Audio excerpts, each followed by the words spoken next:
છે। પૂણા સીતાનગર ચોકડી પાસે નશામાં ધૂત યુવકે હંગામો કર્યો હોય તે દ્રશ્યો સામે આવ્યા। અર્ધનગ્ન થઈ સિટી બસની સામે સૂઈ ગયો યુવક। પોલીસ યુવકને ટીંગાટોળી કરી પોલીસ સ્ટેશન લઈ ગઈ। નશામાં હંગામો કરનાર યુવકની પોલીસે ધરપકડ કરી છે।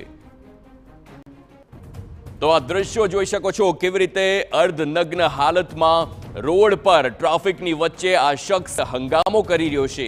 આવા દ્રશ્યો અગાઉ ગુજરાતમાં સામાન્ય નહોતા, પરંતુ છેલ્લા કેટલાક વખતથી જે પ્રમાણે દારૂનું સેવન વધ્યું છે, દારૂના વેપલા વધ્યા છે, આ પ્રકારના ધતિંગ કરતા લોકોના દ્રશ્યો પણ અનેક વખત સામે આવે છે।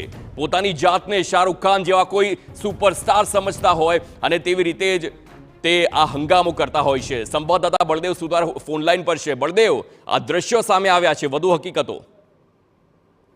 જે રીતે સુરતની અંદર અવારનવાર આ રીતની જે ઘટનાઓ છે તે સામે આવતી હોય છે, ત્યારે વધુ એક આવી ઘટના છે તે સુરતના જે પૂણા ગામ જે સીતાનગર ચોકડી પાસેની જે ઘટના સામે આવી છે કે જેની અંદર એક જે વ્યક્તિ છે તે નશાની ધૂળની અંદર અર્ધનગ્ન થઈ અને જે સુરત મહાનગરપાલિકા સંચાલિત જે સિટી બસ છે તેને રોકવામાં આવે છે અને લોકટોળું છે ત્યાં ભેગું થઈ જાય છે। ત્યારે સ્થાનિક લોકો દ્વારા આ બાબતે પોલીસને પણ જાણ કરી હતી અને સ્થાનિક લોકો દ્વારા આ યુવકને ત્યાંથી ખસેડવા માટેનો જે પ્રયત્ન કરવામાં આવ્યો હતો અને ત્યારબાદ તેને ત્યાંથી રસ્તા ઉપર રોકવામાં આવ્યો હતો અને તેના કારણે ઘણો સમય ટ્રાફિક પણ જામ થયો હતો। હાલમાં તો જે રીતે પૂણા પોલીસ ઘટના સ્થળે પહોંચીથી આ યુવકની અટકાયત કરી અને તેની સામે જે દારૂ પીધેલો હોવાના કારણે જે દારૂનો કેસ પણ કરવામાં આવ્યો છે અને તેની અટકાયત પણ કરવામાં આવી હતી। આભાર બળદેવ સમગ્ર માહિતી બદલ।